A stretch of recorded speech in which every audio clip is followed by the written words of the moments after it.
ముఖ్యమైనటువంటి సమాచారం. ఎందుకంటే ఈ రోజు ఖచ్చితంగా పిల్లల్ని మనం చూస్తున్నాం. మైనర్ డ్రైవింగ్ ఎవరికైతే గనక డ్రైవింగ్ లైసెన్స్ సంబంధించినటువంటి అర్హత ఏజ్ కనుక లేనటువంటి పిల్లలకి ఈరోజు చాలా మంది డ్రైవింగ్ చేస్తున్నారు. ఎందుకంటే ట్రిపుల్ రైడింగ్ చేస్తున్నారు, రాంగ్ రూట్ లో డ్రైవింగ్ చేస్తున్నారు, ప్లస్ మెయిన్ రూట్ లో కూడా ఖచ్చితంగా డ్రైవింగ్ చేసుకుంటూ వస్తున్నారు. అలాంటి వాళ్ళకి కనుక మనకు ఈ ఎంబీ యాక్ట్ లో ఖచ్చితంగా మనకి ఎలాంటి శిక్షలు అర్హులు అవుతారంటే కనుక ఖచ్చితంగా ఎవరైతే వాహన యజమాని ఉన్నారో ఖచ్చితంగా వాహన యజమానికి ఖచ్చితంగా మనం చార్జ్ షీట్ ప్రాసిక్యూషన్ చేసినట్టయితే కనుక వాళ్ళ మీద చట్టంలో చెప్పినప్పుడు 1000 రూపీస్ ఫైన్ ఉంది, plus extra without driving license లేని ఫైన్. ఏంటంటే కనుక మనము వైలేషన్ ప్రకారంగా మనకు ఫైన్ వేస్తాం. దాన్ని చార్జ్ చేసి కనుక కోర్టులో కనుక పంపించినట్టయితే ఖచ్చితంగా కోర్టు వాళ్ళు అప్ టు 6 months వరకు వేయవచ్చు, 1 year వరకు వేయచ్చు, 1 month వేయచ్చు.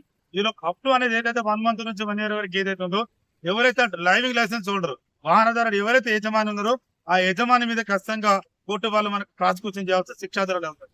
ఖచ్చితంగా అందరూ కనుక మైనర్ కి సంబంధించినది నా కొడుకుని ఇక్కడికే పంపుతున్నా అని చెప్పి మీరు డ్రైవింగ్ లేకున్న వాళ్ళు ఎవరైతే ఉంటారో వాళ్ళు ఖచ్చితంగా ఉన్నవాళ్ళు కాకుండా లేని వాళ్ళు కనుక వెహికల్ ఇచ్చినట్లయితే ఖచ్చితంగా ఇలాంటి శిక్షకు అర్హులవుతారు.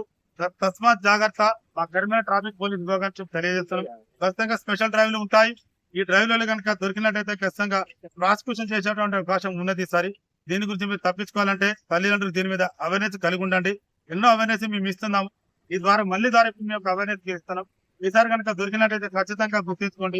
అప్ టు 1 year లో మీరు ఖచ్చితంగా చట్టం దృష్టిలో శిక్షార్హులై జైలు పోయే అవకాశం ఉన్నదా అనేది మీరు నిర్ణయించుకొని మీ పేరెంట్స్ ఎవరైతే ఉన్నారో మీ పిల్లలకు వెహికల్ ఇస్తారని చెప్పి traffic inspector, Karimnagar traffic police